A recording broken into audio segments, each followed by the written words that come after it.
Hey music junkies, Professor of Rock, always here to celebrate the greatest artists and the greatest songs of all time. I tell you what, if you dig rock and roll, subscribe right now. Hit the bell so you always get our daily content celebrating the best of the era.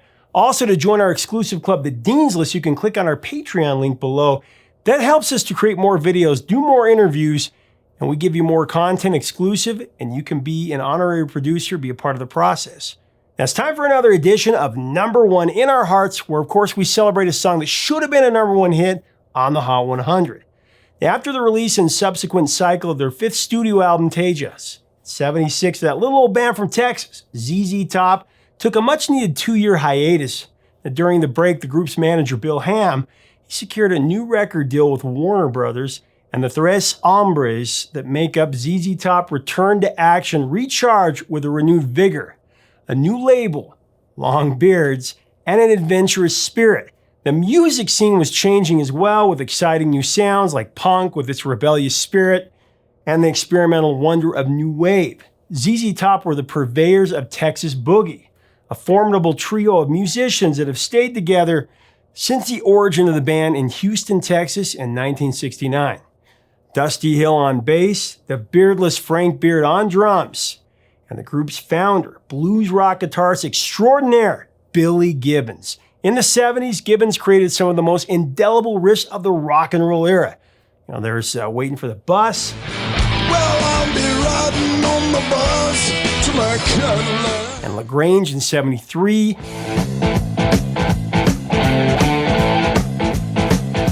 Tush in 75, that reached number 20 in the Billboard Hot 100.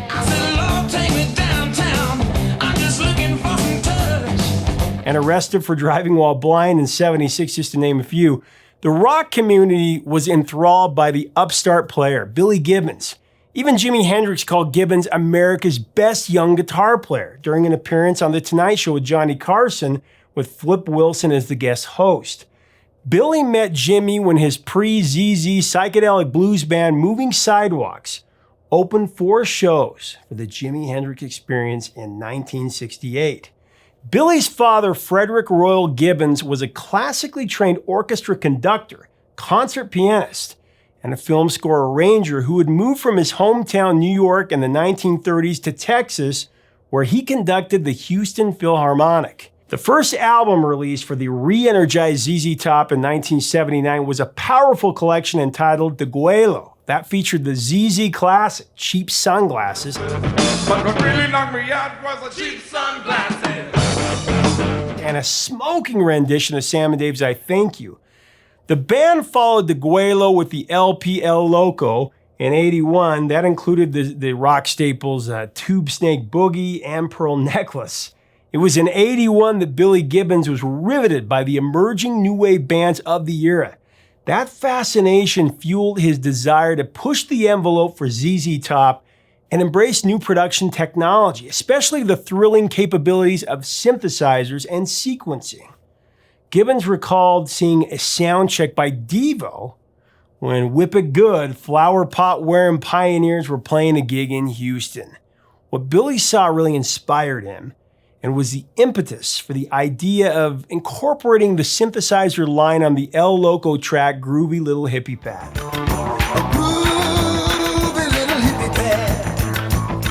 Billy was doubly impressed with the techno energy of none other than Depeche Mode.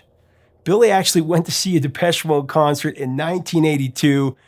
He called the experience a mind bender. It's a mind bender to know that Billy Gibbons was at a DM concert. Anyway, he couldn't believe that a band could capture that kind of power and energy with no guitars and no drums.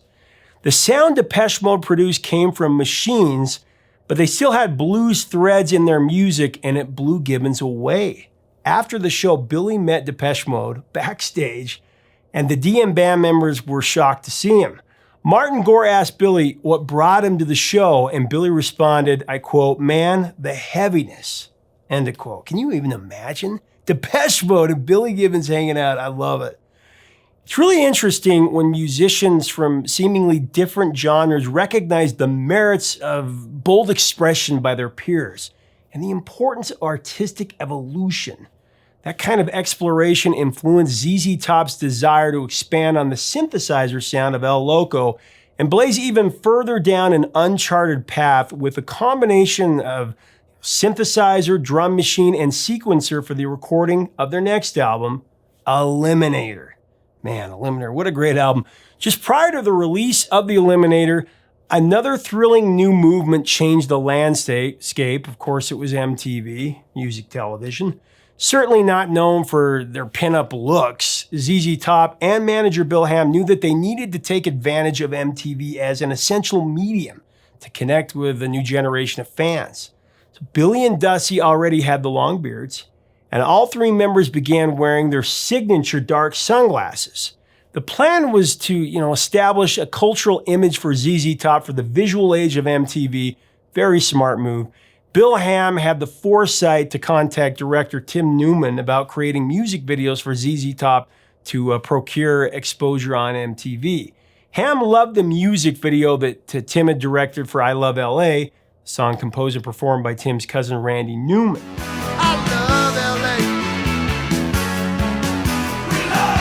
Only guidance Ham gave Newman was that the ZZ Top videos needed rock and roll, cars, and girls.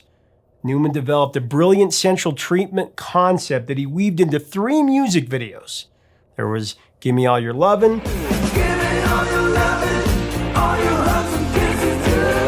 Legs, and a track that Billy Gibbons called a successful marriage of a techno beat with a bar band blues titled Sharp Dressed Man.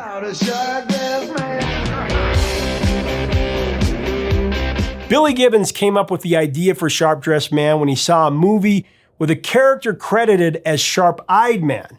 It's speculated that the film Gibbons was referring to is the 1981 crime thriller The Amateur, starring John Savage and Christopher Plummer. Sharp Dressed Man was the 3rd single from the Eliminator album that was released in '83.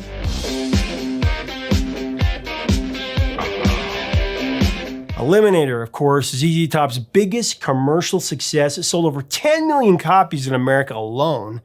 The epic album, produced by Ham, Ham was instrumental to ZZ Top's success, co-writing songs, producing their hit albums, and constructing their iconic image. He remained the band's manager through the Rhythmine album that was released in '96 and the supporting tour. Sharp Dressed Man explodes with that unmistakable Billy Gibbons riff for the song's intro, including Dusty Hill's guttural "yeah," and his bluesy shrieking before Billy begins one of his most popular lead vocal performances ever, highlighted by his cold vocal in the chorus, "'Cause every girl crazy about a sharp dressed man." Every girl crazy about a sharp dressed man. After the track's second chorus, Billy thunders on with guitar solos lasting for over a minute before the 3rd verse appears. He filled this section with lots of twists, lots of turns, keep it interesting, and he layered 2 guitars to create a compound track.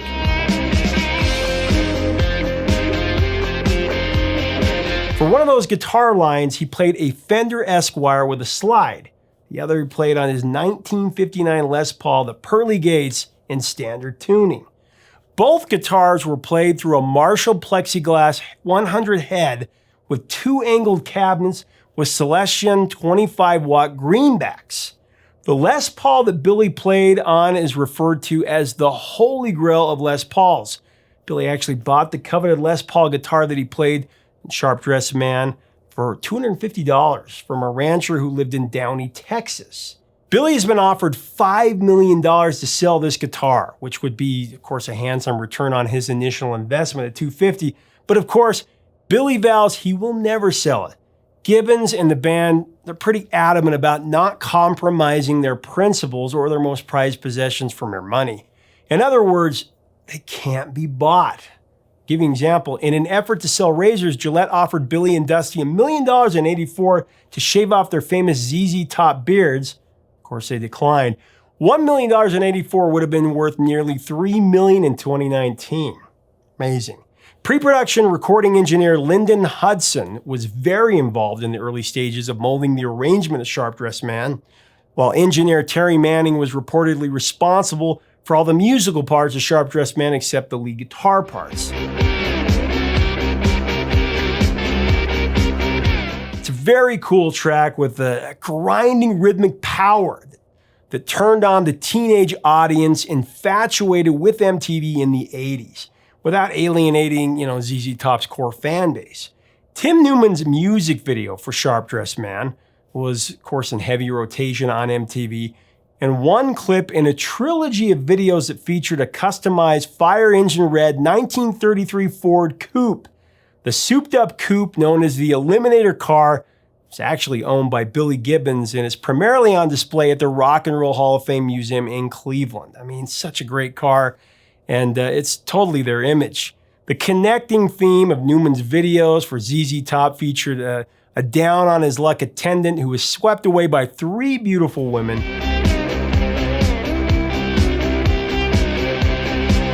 In the clip for Sharp Dressed Man, the hapless cinder fella, if you will, is a valet, and he encounters the same three girls that were placed in the videos for Gimme All Your Lovin' and Legs, and is once again given the keys to the Eliminator hot rod by the Rock and Roll Hall of Fame Angels, ZZ Top.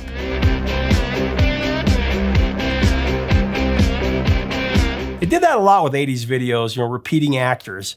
Although Sharp Dressed Man rose to number 8 on the mainstream rock chart, it surprisingly stalled at number 56 on the Billboard Hot 100.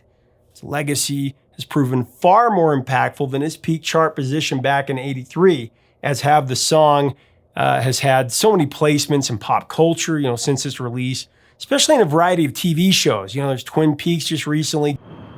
On the Roadhouse playlist is one of my favorites, Sharp Dressed Man by ZZ. Duck Dynasty, King of the Hill. Do it again! Do it again! Stop spinning my son! Ugly Betty, Cold Case, Full House, Miami Vice. It's also featured in the 2007 movie Evan Almighty, starring Steve Carell. No! ZZ Top Eliminator was such a huge part of my growing up experience. I remember that one year I was Billy Gibbons for Halloween. I had a fake beard, and I had my dad's sunglasses and this old cowboy hat. This band was just one of a kind for us. They had such personality. I remember I'd lip sync to the albums and I'd play air guitar like many of you. I remember one of the neighbor kids had a Hot Wheels car that looked just like that 33 coupe, but it was orange and it had flames on it. I wanted it so bad, I traded like 4 of my own Hot Wheels cars and 2 Star Wars figures to have it. My dad was a painting contractor, so I talked him into painting it red so it could look like it. And I remember listening to the album on my Walkman while I was playing with the car. A few years later, I remember finding a model kit of the Eliminator, and I saved up my allowance to buy it and put it together. And I'm not even a car guy. It was just a perfect choice when that band was tapped for the soundtrack and appearance in Back to the Future 3.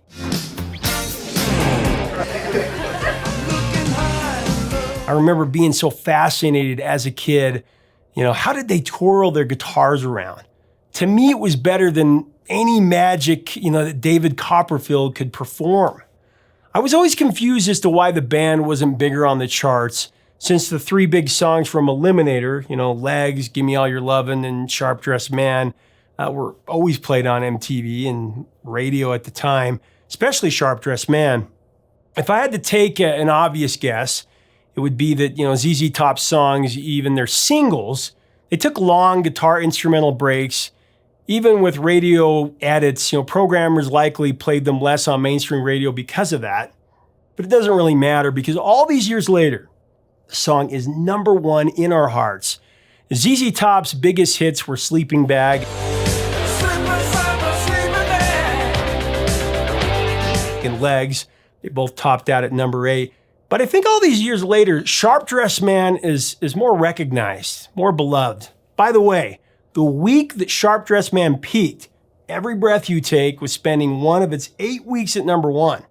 Down the chart with ZZ Top were a few rock songs that really should have been a lot bigger than their final chart position as well. Robert Plant with Big Log, Heart with How Can I Refuse, and Salisbury Hill by Peter Gabriel, which had actually re-entered the charts, but it only peaked at like 68. Again, that's how great the 80s were. Have so many great songs and only so many slots on the charts. Rock and Roll Hall of Famers Billy Gibbons and the boys of ZZ Top have constantly made music that's as big as the state that they've come from. Man.